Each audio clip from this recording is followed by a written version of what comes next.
ప్రధాని మోదీ మన్ కీ బాత్లో ప్రసంగించారు. ఒకసారి చూద్దాం. बौछार रहती हैं। इस बार मैंने सोचा कि कुछ अलग किया जाए। मैं आपसे प्रश्न करूं तो ध्यान से सुनिए मेरे सवाल। ओलंपिक में इंडिविजुअल गोल्ड जीतने वाला पहला भारतीय कौन था?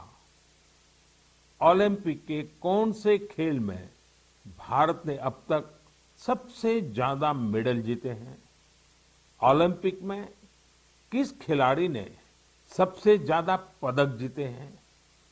साथियों, आप मुझे जवाब भेजे न भेजे, पर माय गॉव में ओलंपिक्स पर जो क्विज है उसमें प्रश्नों के उत्तर देंगे तो कई सारे इनाम जीतेंगे। ऐसे बहुत सारे प्रश्न माय गॉव के रोड टू टोक्यो क्विज में है। आप रोड टू टोक्यो क्विज में भाग लें। भारत ने पहले कैसा परफॉर्म किया है, हमारी टोक्यो ओलंपिक्स के लिए अब क्या तैयारी है, ये सब खुद जाने और दूसरों को भी बताएं। मैं आप सबसे आग्रह करना चाहता हूं कि आप इस क्विज कंपटीशन में जरूर हिस्सा लीजिए। साथियों, जब बात टोक्यो ओलंपिक्स की हो रही हो तो भला मिल्खा सिंह जी जैसे लीजेंडरी एथलीट को कौन भूल सकता है। कुछ दिन पहले ही कोरोना ने उन्हें हमसे छीन लिया। जब वे अस्पताल में थे तो मुझे उनसे बात करने का अवसर मिला था। बात करते हुए मैंने उनसे आग्रह किया था। मैंने कहा था कि आपने तो 1964 में टोक्यो ओलंपिक्स में भारत का प्रतिनिधित्व किया था, इसलिए इस बार जब हमारे खिलाड़ी ओलंपिक्स के लिए टोक्यो जा रहे हैं तो आपको हमारे एथलीट्स का मनोबल बढ़ाना है, उन्हें अपने संदेश से प्रेरित करना है। वो खेल को लेकर इतना समर्पित और भावुक थे कि बीमारी में भी उन्होंने तुरंत ही इसके लिए हामी भर दी, लेकिन दुर्भाग्य से नियति को कुछ और मंजूर था। मुझे आज भी याद है 2014 में वो सूरत आए थे।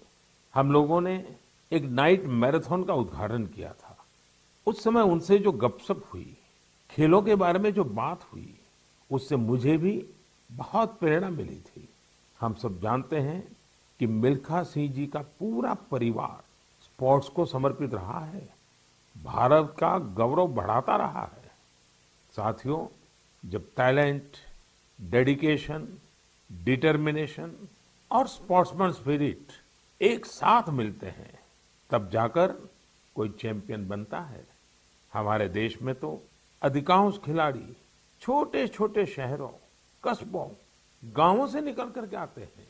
टोक्यो जा रहे ओलंपिक दल में भी कई ऐसे खिलाड़ी शामिल हैं जिनका जीवन बहुत प्रेरित करता है।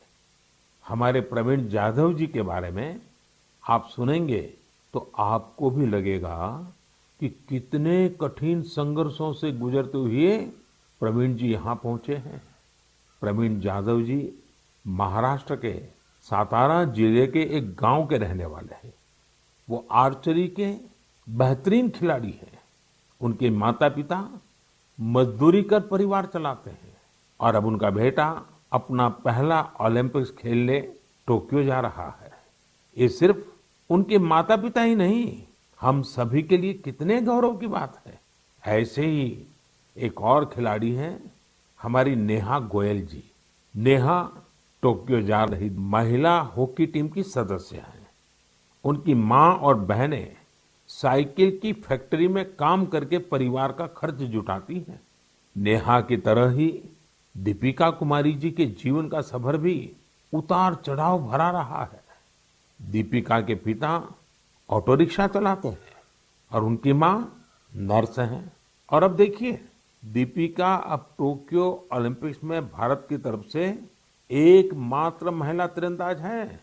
कभी विश्व की नंबर 1 तीरंदाज रही दीपिका के साथ हम सबकी शुभकामना है। साथियों, जीवन में हम जहां भी पहुंचते हैं, जितनी भी ऊंचाई प्राप्त करते हैं, जमीन से ये जुड़ाव हमेशा हमें अपनी जड़ों से बांधे रखता है। संघर्ष के दिनों के बाद मिली सफलता का आनंद भी कुछ और ही होता है। टोक्यो जा रहे हमारे खिलाड़ियों ने बचपन में साधनों संसाधनों की हर कमी का सामना किया, लेकिन वो डटे रहे, जुटे रहे। उत्तर प्रदेश के मुजफ्फरनगर की प्रियंका गोस्वामी जी का जीवन भी बहुत सीख देता है। प्रियंका के पिता बस कंडक्टर है। बचपन में प्रियंका को वो बैग बहुत पसंद था जो मेडल पाने वाली खिलाड़ियों को मिलता है। इसी आकर्षण में उन्होंने पहली बार रेस वॉकिंग प्रतियोगिता में हिस्सा लिया था। अब आज वो इसकी बड़ी चैंपियन है। जैवलिन थ्रो में भाग लेने वाले शिवपाल सिंह जी बनारस के रहने वाले हैं। शिवपाल जी का तो पूरा परिवार ही इस खेल से जुड़ा हुआ है। इनके पिता, चाचा और भाई सभी भाला फेंकने में एक्सपर्ट हैं। परिवार की यही परंपरा उनके लिए टोक्यो ओलंपिक्स में काम आने वाली है। टोक्यो ओलंपिक के लिए जा रहे हैं चिराग शेट्टी और उनके पार्टनर सात्विक साईराज का हौसला भी प्रेरित करने वाला है। हाल ही में चिराग के नाना जी का कोरोना से निधन हो गया था। सात्विक भी खुद पिछले साल कोरोना पॉजिटिव हो गए थे, लेकिन इन मुश्किलों के बाद भी ये दोनों मेंस डबल शटल कंपटीशन में अपना सर्वश्रेष्ठ देने की तैयारी में जुटे हैं। एक और खिलाड़ी से मैं आपका परिचय कराना चाहूंगा। यह है हरियाणा के भिवानी के मनीष कौशिक जी। मनीष जी खेती किसानी वाले परिवार से आते हैं।